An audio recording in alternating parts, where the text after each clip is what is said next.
Hey everybody, thanks for joining me today. I am Jillian Noble, proud CBP member and ally sponsor, and I'm here to talk to you today about something that's been on my mind for a while, and that's about transitions and how transitions make an opportunity for design and for achieving some business goals. So I call my presentation today Designing Transitions, How Thoughtful Branding Can Be Your Lifeline in a Rapidly Shifting Market. Just a note on this word transitions I'm going to harp on today is I wanted to point out that for me, whenever I hear that somebody is hiring design or hiring a designer, it signals a transition, whether it be something like transitioning your business from draft only to package. Maybe you're releasing a new product series. Maybe you're releasing a new product entirely. Maybe you moved to Beyond Beer and you're looking for someone to help you with that. Or maybe you're replacing a well-loved designer who's no longer with your company or no longer has time for your project. Whatever it happens to be, think about that as a transition in your business. The second part of this is an economic one. The industry itself is facing some major transitions that people are trying to navigate, and they're likely going to impact just about every brewery out there, large and small. And that, dealing with the transitions we're seeing may also end in hiring design.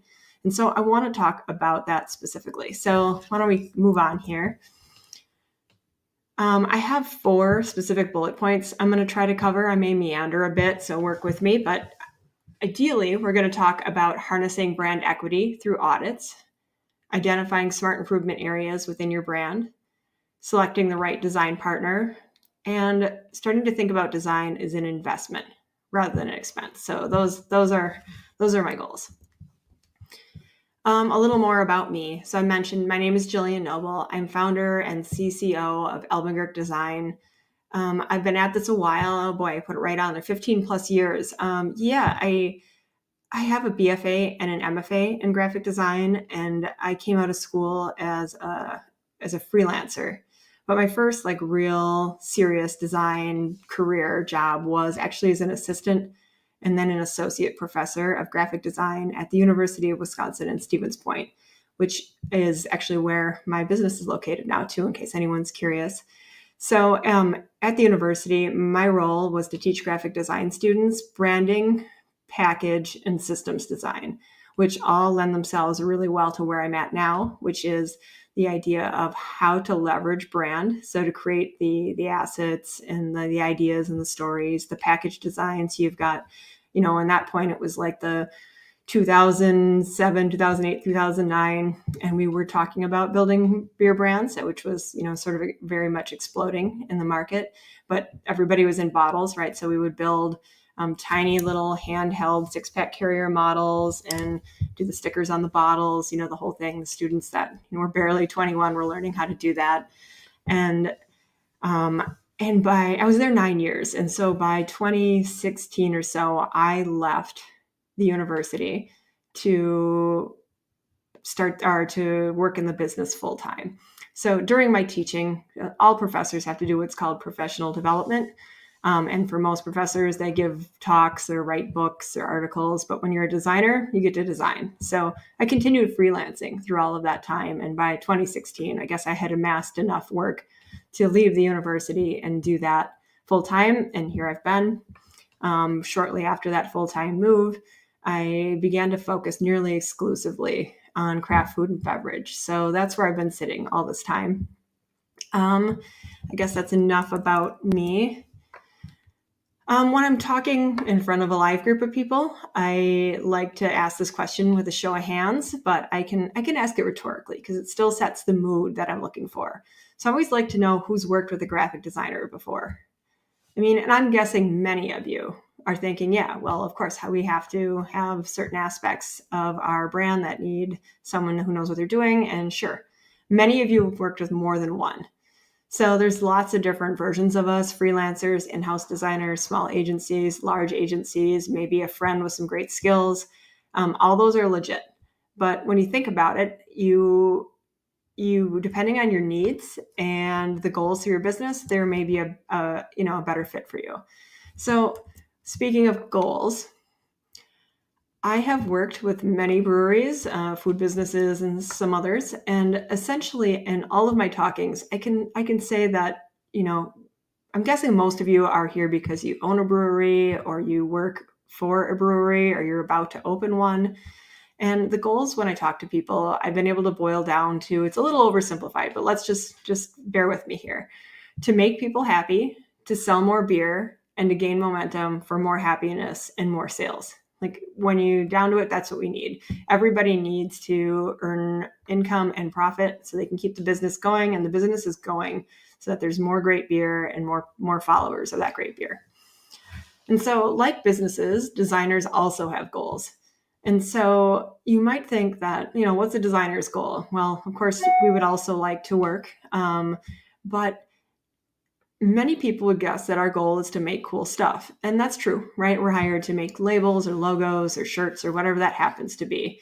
But I want you to think about it this way, that when you're hiring a designer, the goal of the designer is to help you make people happy, to help you sell more beer, and to help you gain momentum for more happiness and more sales. Essentially, a designer's job is to use their visual communication skills to help you achieve your goals. So I don't like to think of it as I was hired to create a can label. I was hired to help you drive whatever it is that's working for the goal. And we're going to do that through your packaging. But your packaging, actually, how we do that is going to be very specific based on what your goals are. So I guess it started already. How can designers help, right? Like making cool cans. That's what we do. Cool cans, cool shirts, cool logos. I mentioned that. But here's the question. What makes a cool can, right? Like, how do we know what's cool? And on top of that, like if we're all making cool cans, how can a cool can stick out among the sea of other cool cans? So, here's an exercise I like to do. Let's Google cool beer labels and see what we get, right? This is going to kind of replicate walking our retail aisle. Obviously, it's really regional, so if you search it, you're going to get something a little bit different, but let's see what we've got. So we've got lots of stuff here, and arguably a lot of it's cool, right? And so looking around, what sticks out to you? Ooh, this one sticks out to me. Maybe it stuck out to you. Keep looking. We see lots of colors, lots of approaches. Some are really type heavy. Some are really image heavy, geometric, colorful. Some are pretty consistent across. Some are real variety. That's an illustration I haven't seen before. Okay, so we just have lots and lots of stuff here. That is super cool, right? Like there's tons of stuff out there that if you were to look at individually, super cool. But what makes them cool? Or rather, like what makes them stick out? That's what we're trying to think about here. So remember these cans that stuck out to me in that quick Google search I did? Let me show you something. This is my desk. Those cans are for me. The reason those stuck out to me is I immediately identified those as having like connection to me and my work and what I like to think about. So in this case, these are Pantone swatches. You'll see my swatch book on my desk. My coffee cup has the 549C. These are a set of color swatches that every designer who sends stuff to print and every printer has, so that I can make sure that your blue is the same blue as the blue the printer is thinking about, and that it's consistent across. It's the reason why Best Buy Blue is always Best Buy Blue and Coca-Cola Red is always Coca-Cola Red, because we have this way of designating specific colors. And so for me, automatically, it's like, wow, these cans were designed for a designer that goes to print. And specifically, like in my case, like a beer brand designer that sends stuff to print. Like it was 100% like exactly what would make me happy, catch my attention. Not only would I buy this, but I would tell my other designer friends who would think it was such a cool thing about it. And so this is like exactly it. What do your customers find cool? So it's not about making cool cans. It's about making cool cans that your customers find cool. That's the whole thing. If you can figure that out, you're golden. So that's exactly what you should do. Easier said than done, right? Let's figure out how. All right. So I promised you in my first bullet point, I'm finally there, right? Like harnessing brand equity. So brand equity is essentially like understanding how you are seen, how you're understood, what makes people recognize you, and what their feelings are for that in the market. So when we're going to do this brand audit, which isn't a very sexy term, but it's a really powerful tool, that's there to uncover hidden value and make strategic, equity-driven decisions so you can do cost-effective growth. This presentation is about thinking about, when you're hiring design, to hire it in a way that gives you the most for your money, right? If you're going to spend money on design anyway, thinking about it in a really strategic way can get you closer and move the needle to your goals. It can make it much cheaper and easier in the future, and it can drive sales. So this chart you see here is a smart branding person, Marty Neumeier, came up with this, but the idea that your company creates its customers and your customers build the brand and the brand sustains the company. So essentially you've got this thing going that you have to feed, but it's really your customers that figure out your brand, right? Because it's how they feel and they're the ones that are going to sustain your company. So, okay, that's a big promise. Let me talk about how we do this, like what the exercise is that we can participate in to make this happen. And so I want to define a few terms going forward here. And the first one is the word brand. This word gets interchanged all the time with things like logo and other identity, things. But I want you to remember brand as the big picture. It's emotional. It's your brewery's values. It's your look. It's your feel. It's what people say about you. Brand is the reason people love you and why they buy the shirt. The shirt isn't the beer, right? The shirt is what they want to spend their money on, to put on their body, to show other people that they are aligned with you. That is the most powerful thing. That is brand right there, that they aren't thinking necessarily about the beer. Like, people don't want to buy beer. They want to buy belonging. And that's what brand is. I mean, they also want to buy beer, but you get my point. Brand assets. These are the tangible. These are the objects. These are the things, right? So the assets are the intentionally designed things, the logo, the packaging, the website, your color scheme, the look of your tap room. These are the things that we can actually put in front of us, have made, look at.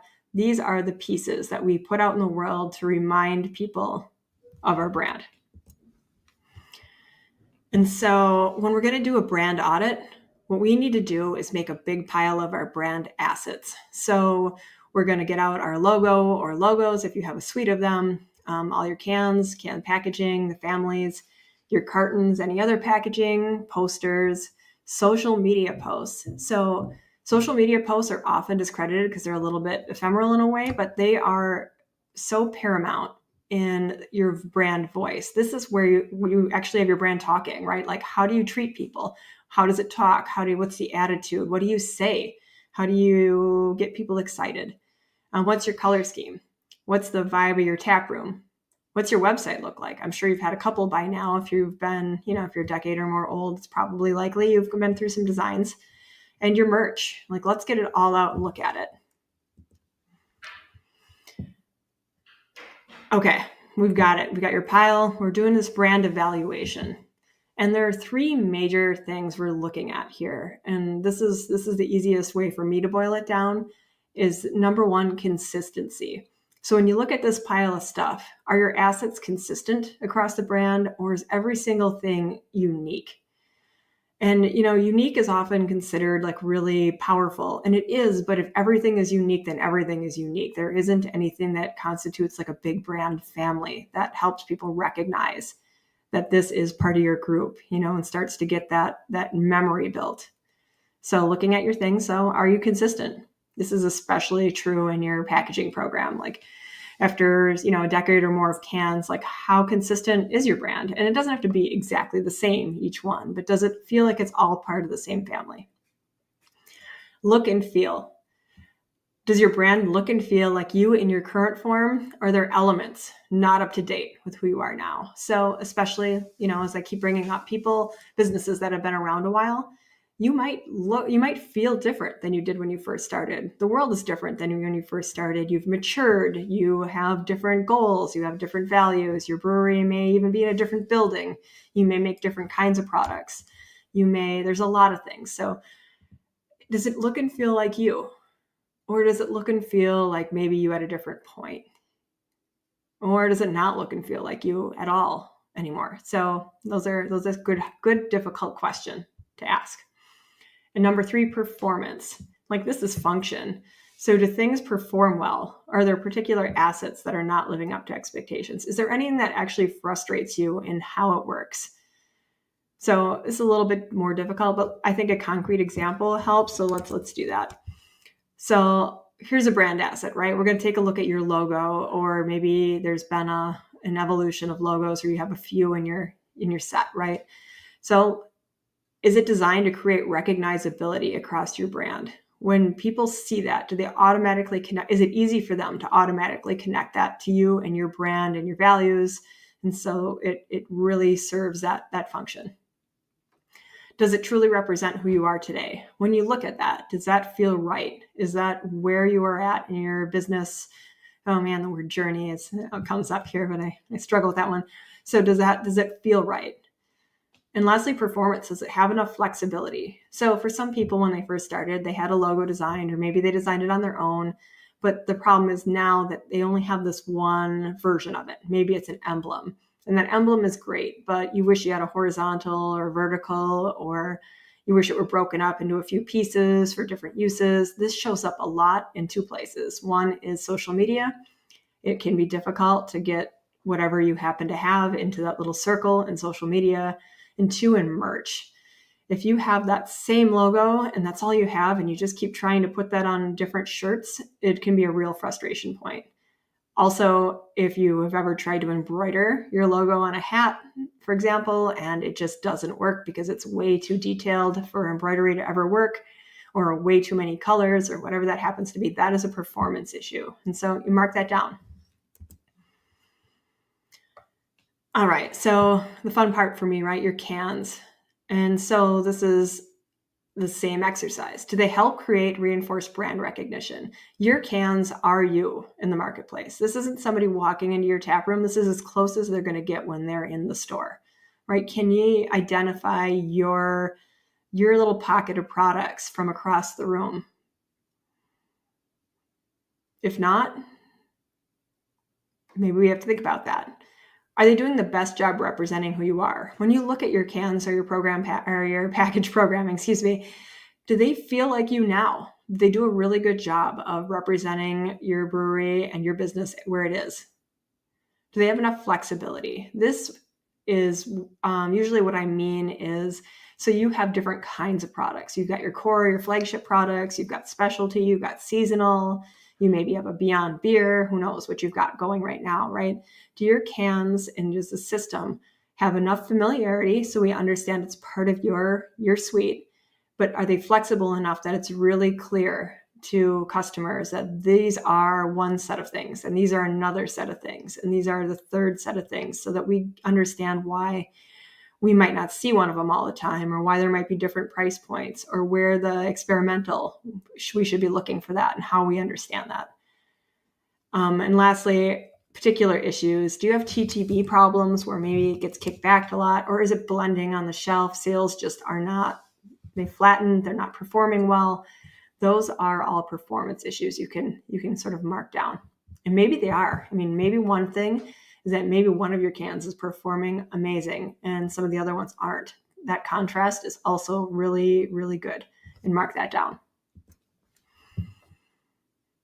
All right, so we did that whole identifying brand assets and what are look and feel, our performance, the consistency, all that stuff, because we want to identify areas for smart improvement. So we don't change everything, never change everything. The whole idea of evaluating your brand equity is to find out what is the most powerful tools you have, what works really well and what isn't working. So when we're going to do that, the smart improvement areas means that we focus on fixing the most problematic, keeping and improving the best, and then we kind of work our way in between there. So we don't throw it all away. So now that we've done that audit, I really want you to think about your big brand now, the Big B brand, and all of your assets like as a whole. And I want you to think through, this could be with your team, the best parts. Like, what is it about your business, about your brand, about your assets that you love? What do your customers love? So you must be getting feedback, right? Is there a shirt that they can't keep on the shelf? Is there a beer you can't keep on the shelf? Do people love your tap room? You have the best X? Like, I'm not sure, but that's worth you knowing. These are your super fans, and we need to know what they like. That is part of your brand equity. And also, what makes you you? So how do you differentiate? And people hate that question, but I also think it's the most important one. So if you were to think about the 4 or 5 breweries closest to you, what makes you you? Why do people come to you as opposed to somewhere else? And it might not be always, but when they do come, what is the reason? What about the pain points, right? This is why there's got to be something. This is a chance to fix some of the things that aren't working. So what do you hate? Like, what is just been bothering you? Do you have customer hate problems? Like, what do they hate? Is there a shirt they won't buy? Is there a beer they won't buy? Do they always complain that the eyeball on your logo character is like a little bit weird? That's kind of a strange example, but it could be. And the harder question, what makes you sad? Is there anything when you look at all this that you're just like, oh, like you just actually wish, you just make wishes that that didn't happen or it wasn't like that and we could change it. And number 3, your goals. So common goals here are, now that they've looked at everything, they really, really would love to find a way to align and organize the portfolio. They would like to look like an updated version for breweries that are a decade old, especially. They often feel like they just don't look like the new mature, well, the new mature, not the new business that they are. Maybe they're looking to make a big splash, like, hey, we haven't changed anything in forever, and we just need to hit the market looking like we are coming to play. Or maybe it's a smaller goal, like this is just a real need here, just a can or two. We have a new product, and if we don't have it in a can with artwork, we're in trouble. All those are valid. Okay, so now we're going to prioritize like what this project actually needs to accomplish. So you were hiring design. That's why you're listening to this presentation, right? So needs. What do you actually need for this project to be successful? So maybe you just need another can for your new release. Like if we don't do that, we've got nothing. That's needs. Wants. Okay, so what do you want it to be successful? So I want it to look and feel like us. Cool, but let's go a little further. Okay, so this is part of our core lineup. So what we'd actually like to do is make it as clear as possible that it's part of our core lineup. Like this is something that hasn't been before, and it is now. And so we really need it to look and feel like us and like one of our cores. Fair. Okay. And then desires, right? If you could have anything, like what would you accomplish if you could? And so this is where you have these bigger goals, like to look and feel like the established business that we are. That would be great, right? And for ideal customers to not only notice this release, but to tell their friends about it. Like that's what we want, right? We want people to self-select, be excited, and become a super fan. That's our greatest desire. And so there are different ways to achieve our goals, right? So if we absolutely just need one can, we can just design one can. We have 5 in our core, this is our 6th. We will do our best to make that 6th beer look like it fits within those other 5 beers. And we will try to maybe move the needle a little bit to get it to be, solve some of the pain points if we identified them. And we can do that and we'd have a successful project. Or we could refresh the cores. It's been a long time since we promoted a beer to a core. It's been a long time since we've looked at our branding and packaging. Our sales aren't looking so great in distro. So this might be the time to not only celebrate this new beer that's graduated to core, but all of our cores. So let's go ahead and look at some of our pain points. Let's look at our brand equity and let's maximize all of that and get all 6 of these beers a makeover and get them out on the shelves and make a big punch.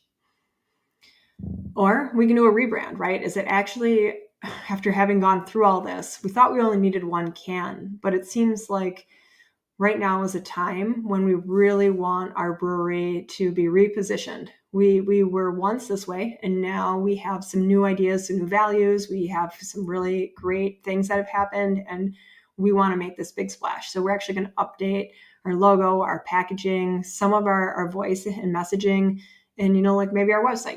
We're looking at changing to a newer version of ourselves.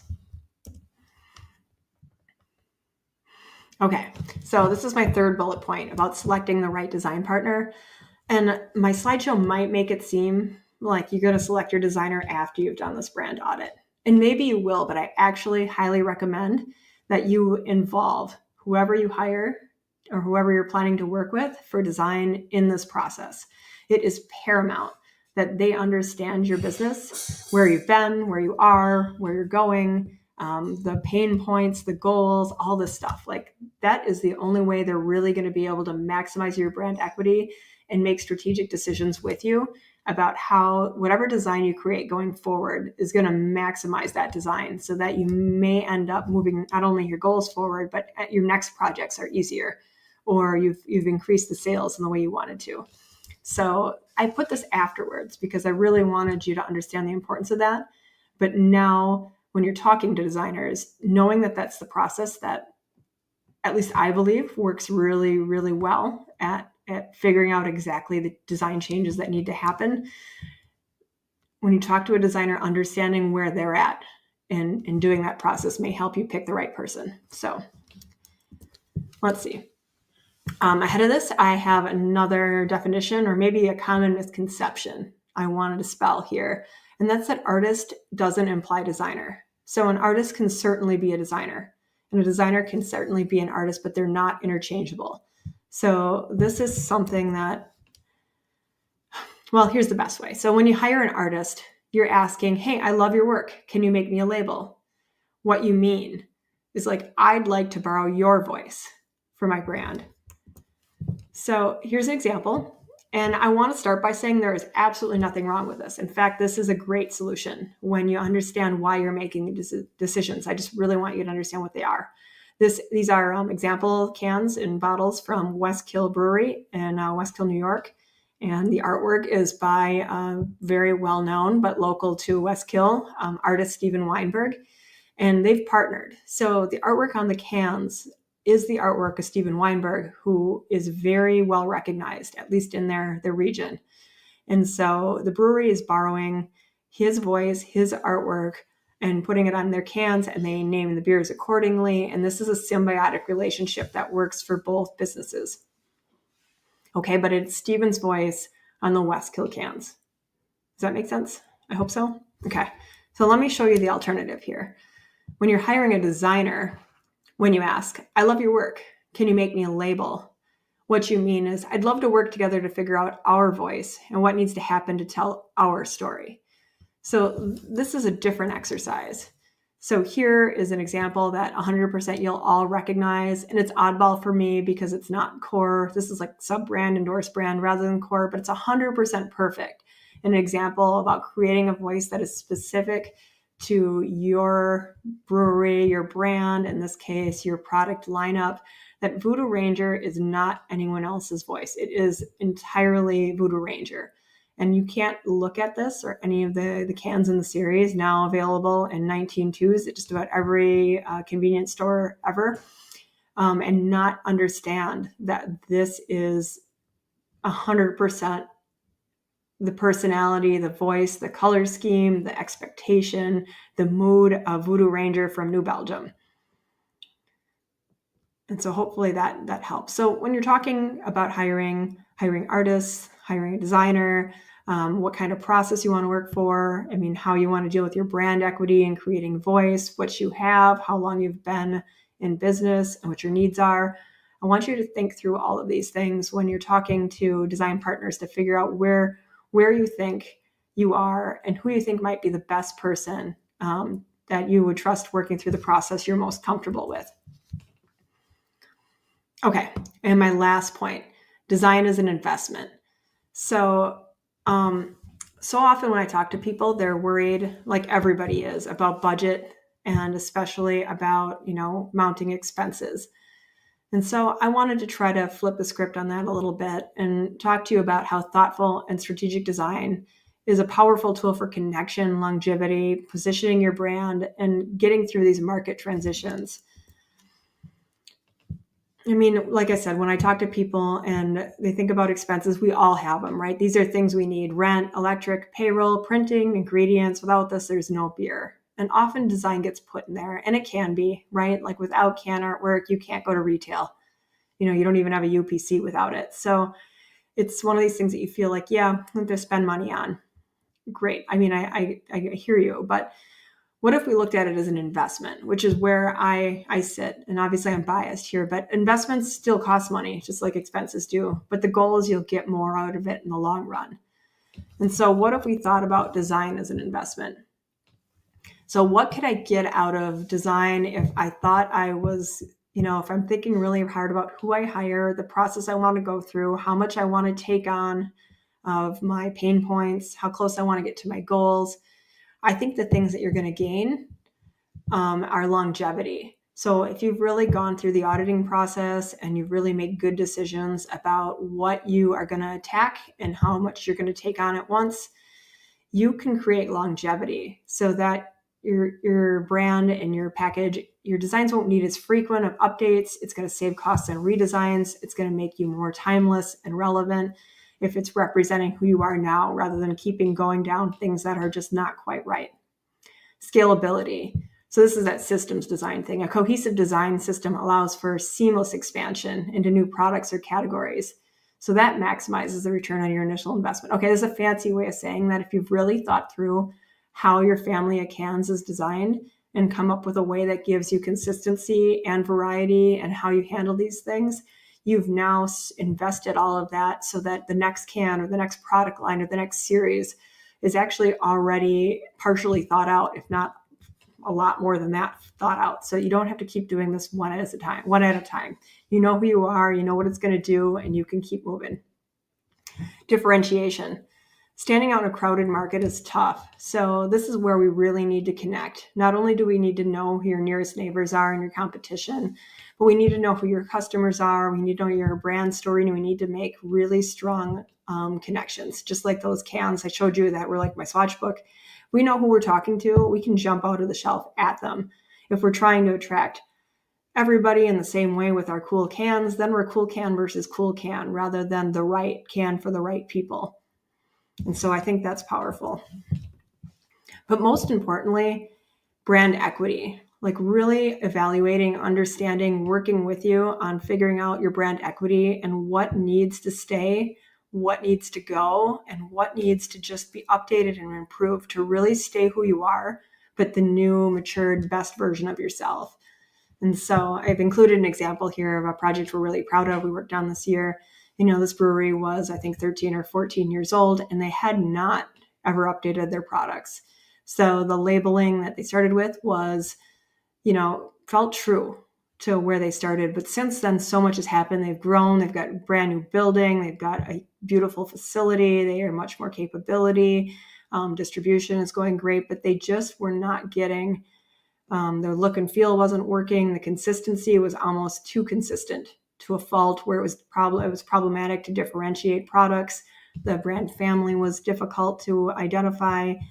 And so I'm not showing the whole family here, but just an idea of keeping what you can keep, updating what you can update, extending what you can extend. So using as much as you possibly can to keep the core values, your core super fans still familiar, but to give it that new modern edge to really give you a competitive edge in the market. All right, so that was a lot. So we talked about brand equity and how to harness that, and you need to do an audit, hopefully with your new design partner, and include as many members of the team as you can on that part. Identify smart areas for incremental improvements in your design. Do not throw everything out. After your audit, identify the areas that need your help the most. What isn't performing well? What do you hate? What do your customers hate? And figure out if you can use this design opportunity to improve that. That is going to be the best bang for your buck. Selecting the right design partner. Do you want an artist? Do you want a designer? What kind of process do you want? Do you want to take on a very small, like one more label? Or do you want to look at this as a larger investment where you're looking at your overall positioning in the market? And then that relates to design as an investment. Thinking about just like I imagine you've all upgraded an ingredient in a recipe because you knew it would make a better beer that would have better sales and be more well liked. Design can be the same thing. So you may spend a little bit more money, and instead of getting A, though, you get A plus, which is, it was one more label. Maybe instead, if you find somebody that wants to really understand who you are and where you're going, and to figure out how we can use this time together to build that, you may actually find that the money spent is going to go much, much further than buying it one label at a time, one project at a time. So I want to thank you for your time and bearing with me on this. Hopefully you've been able to take something from this presentation. And if there's something I haven't covered that you'd like to know, feel free to email hello@albingerk.com, and me or one of my team members will definitely get back to you, try to answer any questions we can. And I wanted to go ahead and extend to all my CVP members out there that we will book a free fit call. So if anybody's interested in talking about it, if you're thinking about a design project, you can go to albingerk.com. It's a 15-minute, no obligation call where we'll just hear a little bit about what you're thinking about and where you're at, and figure out if now is a good time to take any steps. And exclusively for CBP members, you can save 10% on a brand plan. And that is our large audit. We start every project with this, where we basically do the big brand audit. We do deep dive interviews with you and your team. We look at all your assets, and we come up with a plan for how to attack your pain points, how to move the needle towards your goals, and the design solutions that would come with it. And so, of course, you'll save on that as well. So again, thank you for your time, and I hope to talk to you all